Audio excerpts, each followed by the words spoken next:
Assalamualaikum warahmatullahi wabarakatuh. Selamat pagi Bapak Ibu dan teman-teman semua. Perkenalkan saya Siti Sakura. Dan saya Rahma. Pada kesempatan ini kami akan memaparkan, kami akan menganalisis apakah stimulus likuiditas bisa menjaring tax ratio Indonesia di kuartal 4 tahun 2025. Baik, presentasi kami ini disusun berdasarkan data terbaru, kajian literatur, dan hasil diskusi kelompok, sehingga diharapkan mampu memberikan gambaran yang jelas dan komprehensif mengenai isu yang akan dibahas. Kami berharap pemaparan ini dapat menambah wawasan serta membuka ruang diskusi yang konstruktif. Terima kasih dan selamat menyimak. Selamat datang di video analisis ekonomi. Hari ini kita akan membahas ada 4 poin. Yang pertama, kondisi rasio penerimaan pajak terhadap PDB tax ratio Indonesia hingga kuartal 3 tahun 2025. Yang kedua, stimulus likuiditas yang digulirkan oleh pemerintah. Dan yang ketiga, proyeksi pencapaian tax ratio di tahun 2025 kuartal 4. Dan terakhir, apakah kami setuju dengan optimisme yang disampaikan oleh Menteri Keuangan Wilayah? Oke, mengapa ini penting? Karena tax ratio yang rendah dapat menunjukkan penerimaan negara yang kurang optimal, dan itu dapat berdampak pada kemampuan pemerintah untuk menjalankan program-program pembangunan, biayai defisit, atau menjaga stabilitas. Bila stimulus likuiditas berhasil memacu aktivitas ekonomi, maka konsekuensinya bisa membantu penerimaan pajak yang menurut Menteri Keuangan menjadi salah satu mekanisme perbaikan. Selanjutnya, poin dari laporan pernyataan Menteri Keuangan hingga kuartal 3 2025, tax ratio tercatat sekitar 8,58% dari PDB. Selanjutnya ada angka ini jauh lebih rendah dibandingkan periode yang sama sebelumnya. Misalnya kuartal 3 2024 sebesar 9,48%, kuartal 3 2023 10,15%, kuartal 3 2022 10,9%. Pemerintah melalui Kementerian Keuangan Republik Indonesia menetapkan target tax ratio sepanjang tahun 2025 sebesar hingga mencapai 10,02% atau sekitar.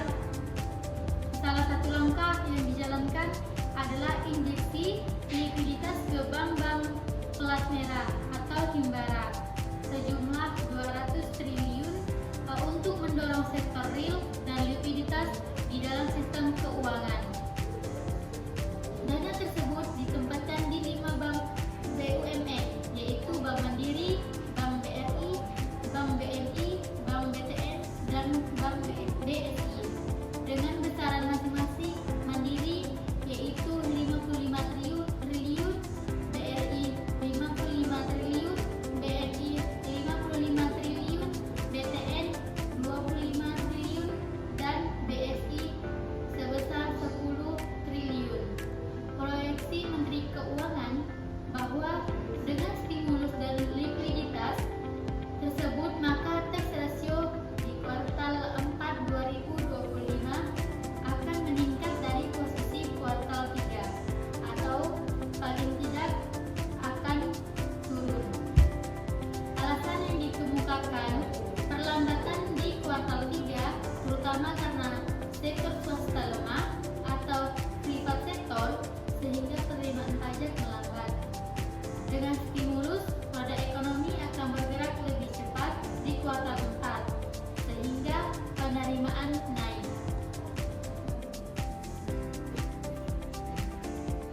Kami kembali kita uraikan faktor pendukung dan juga risiko kendala dalam proyeksi ini.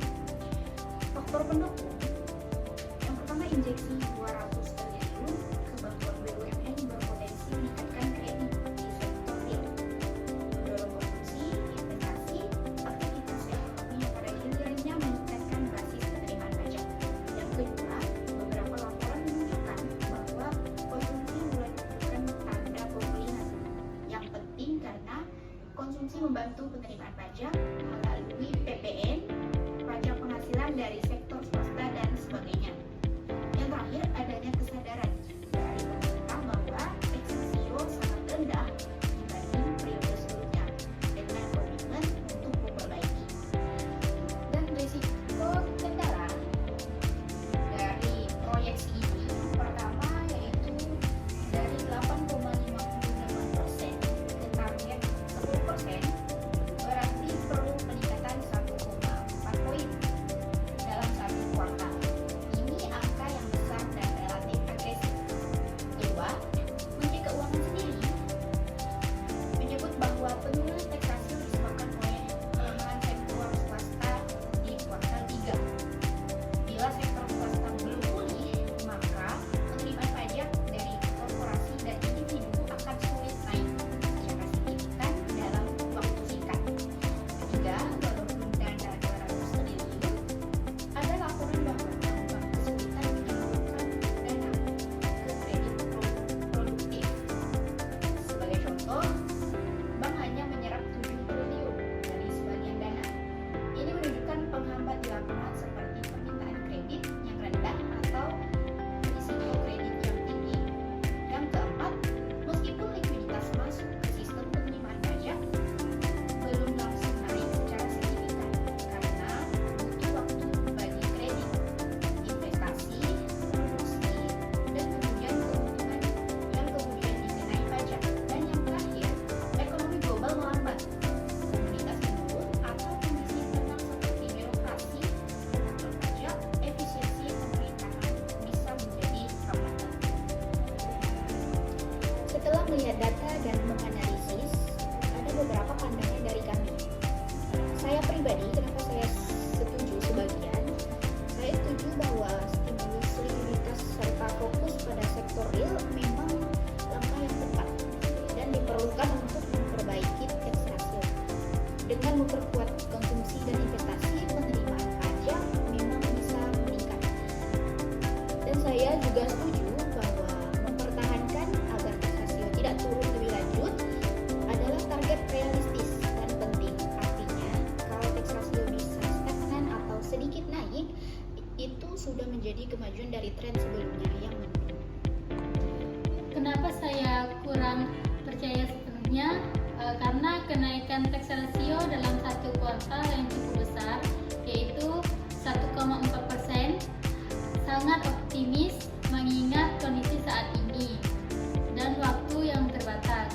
Terus, efektivitas stimulus masih dipertanyakan karena penyaluran kredit yang belum maksimal berdasarkan laporan bahwa bank hanya menyerap sebagian dari dana likuiditas.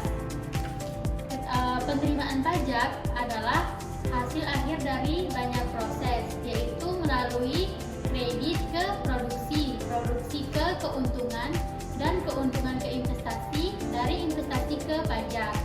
Waktu tunggu ini bisa lebih lama dari satu kuartal. Jadi, realistisnya kenaikan signifikan mungkin baru terasa di tahun berikutnya, yaitu tahun 2026, bukan semata di kuartal 4 2025. Terus yang terakhir itu resiko eksternal dan struktural masih mengintai.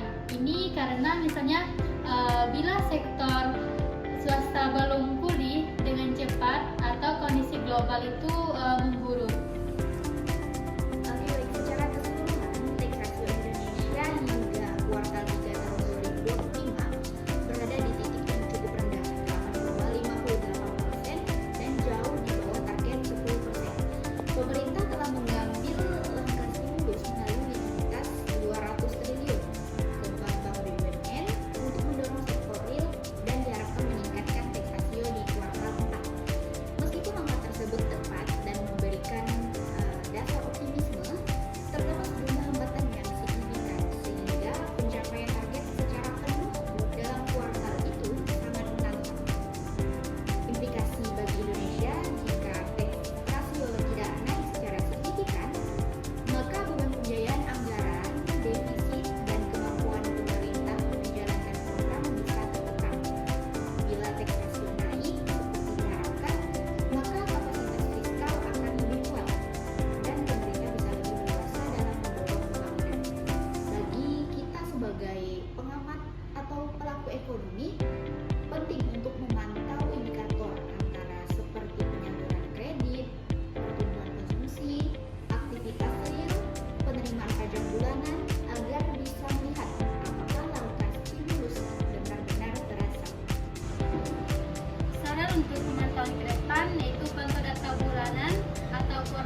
emisi komoditas atau kebijakan moneter yang bisa mempengaruhi perekonomian domestik.